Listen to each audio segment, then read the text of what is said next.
राम राम मेरे संघर्षशील मित्रों और किसान के हालचाल सब आनंद मंगल हो। देखो आज अपन पढ़ेंगे, छोटा टॉपिक है प्रकाश का प्रकीर्णन, जो आपके डायरेक्ट सिलेबस में तो नहीं दे रखा, लेकिन कभी कभी क्योंकि ये कहीं ना कहीं तार जोड़ ही लेते हैं, इसका संबंध इससे, इसका संबंध इससे, तो वो प्रश्न कहीं से भी पूछा जा सकता है, तो अपन रिस्क नहीं ले सकते। भाई इतना ही पढ़ रहे हैं, थोड़ा बहुत और पढ़ लेते। चलो साहब, प्रकीर्णन होता क्या।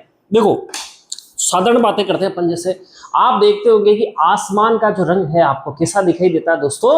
हाँ, सुबह जब सूर्य बिल्कुल 12-1-2 बजे के आसपास तो चलो ठीक है, व्हाइट कलर का दिखाई देगा, लेकिन ज्यादातर अपन क्या बोलते हैं, नीलांबर है, यानी नीला अंबर, यानी नीला आकाश है। आपको आकाश कैसा दिखाई देता है, नीला। सुबह आप सूर्य को देखते होंगे कैसा दिखाई देता है, लाल रंग का दिखाई देता है। अच्छा, और शाम को भी सूर्य आपका कैसा दिखाई देता है, लाल रंग का दिखाई देता है। खतरे के जो निशान होते हैं वो लाल रंग के ही क्यों बनाए जाते हैं, ठीक है दोस्तों।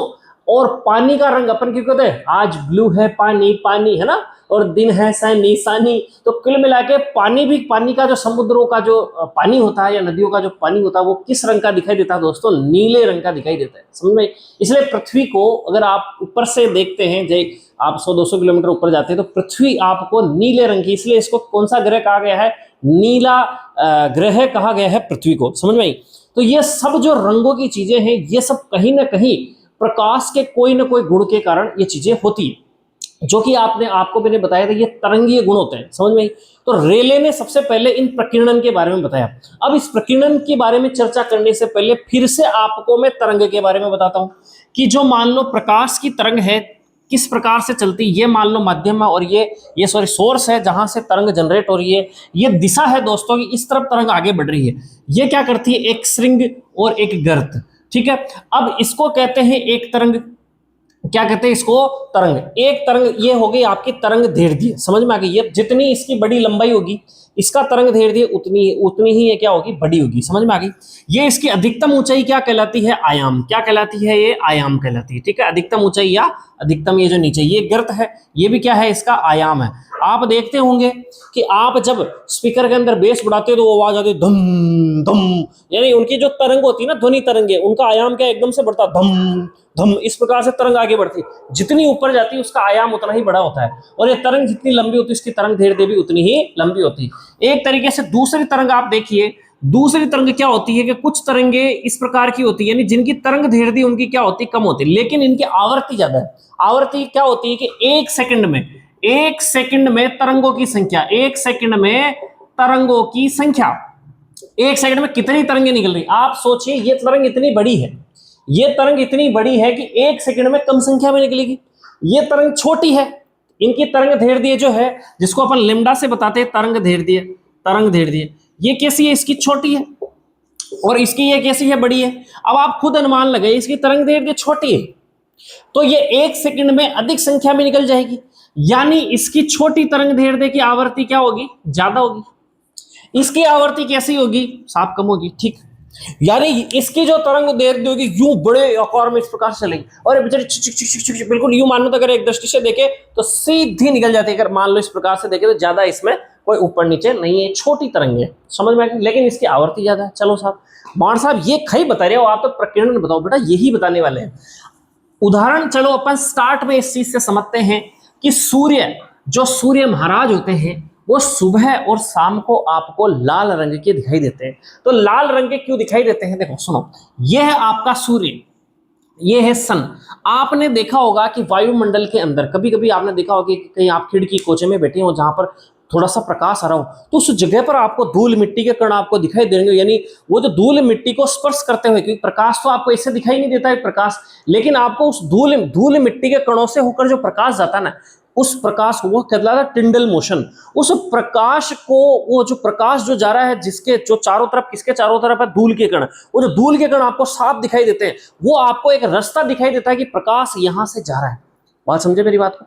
यानी अगर आप देखते हो तो इस वायुमंडल में जो इस गैसों का एक विस्वांगी मिश्रण है, यहाँ धूल के कण भी है, यहाँ पर जल वाष्प की छोटी छोटी बूंदें भी, कई प्रकार की गैसें हैं, धूल के कण है ना। तो वो उससे क्या होता है, कई मान लो आप सोचो कि सूर्य का जो प्रकाश है, ठीक, अब आपने देख लिया कि सभी रंगों की तरंग दैर्ध्य कैसी होती, अलग अलग होती है, ठीक।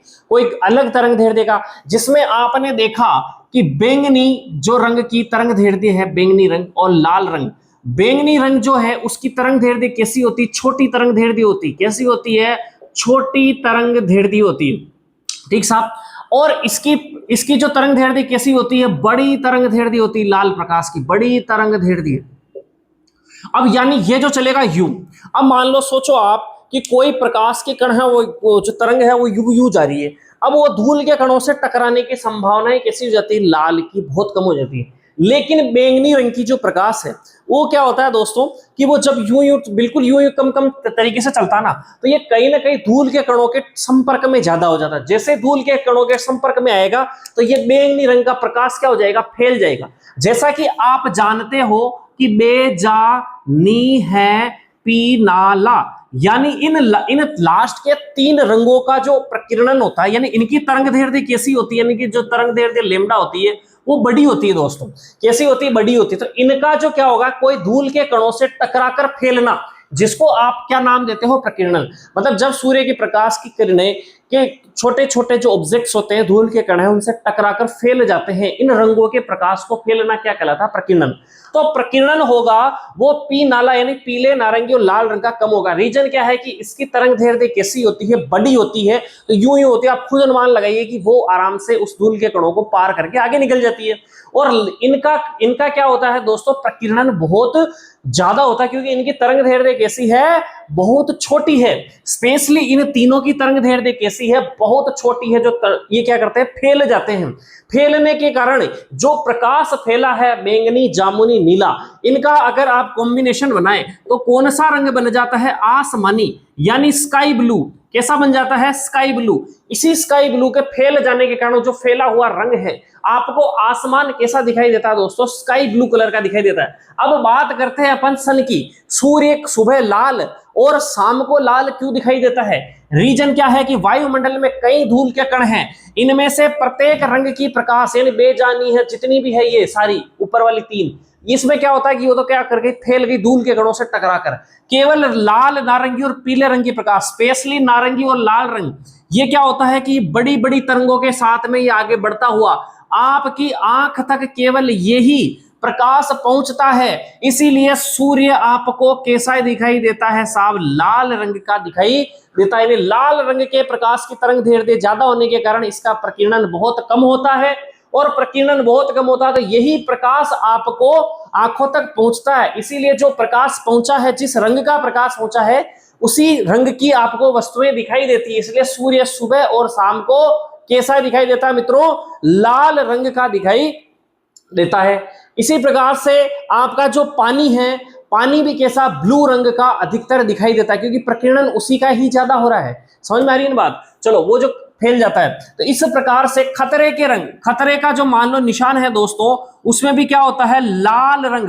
खतरा जितना भी डेंजर है वो कौन सा रंग दिखाई देता है, लाल रंग का दिखाई देता है। एम्बुलेंस की जो लाइट होती है वो भी कैसी होती है, लाल होती है। रीजन क्या, उसकी तरंग दैर्ध्य ज्यादा है, तो किसी कणों से टकराकर वो फैलेगी नहीं, सीधे वो आपकी आंखों पर आ जाएगी। समझ में आ गई।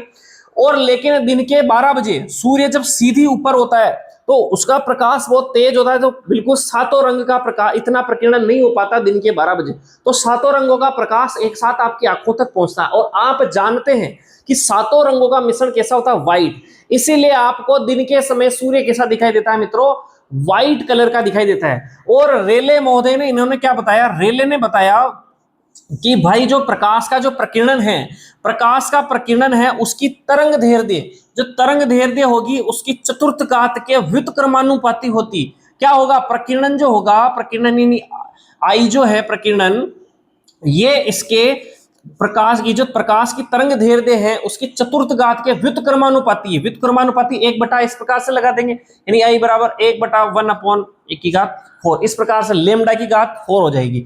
यानी कहने का मतलब जिसकी तरंग दैर्ध्य बड़ी है उसका प्रकीर्णन बहुत कम होगा, यानी जिसका प्रकीर्णन बहुत ज्यादा हो रहा है उसकी तरंग दैर्ध्य कैसी होगी, छोटी होगी। इसीलिए बैंगनी रंग की प्रकाश के कारण, जो छोटी तरंग दैर्ध्य होने के कारण इसका प्रकीर्णन ज्यादा होता है, और ये जो होते हैं रंग फैल जाते हैं, आपकी आंखों तक ज्यादातर लाल रंग आता है। तो क्यों ना अब इसको नोट्स के रूप में लिखा दिया जाए। ओके,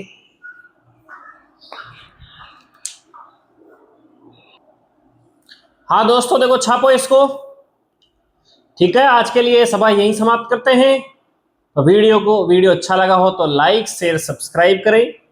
ओके, जय सिया राम।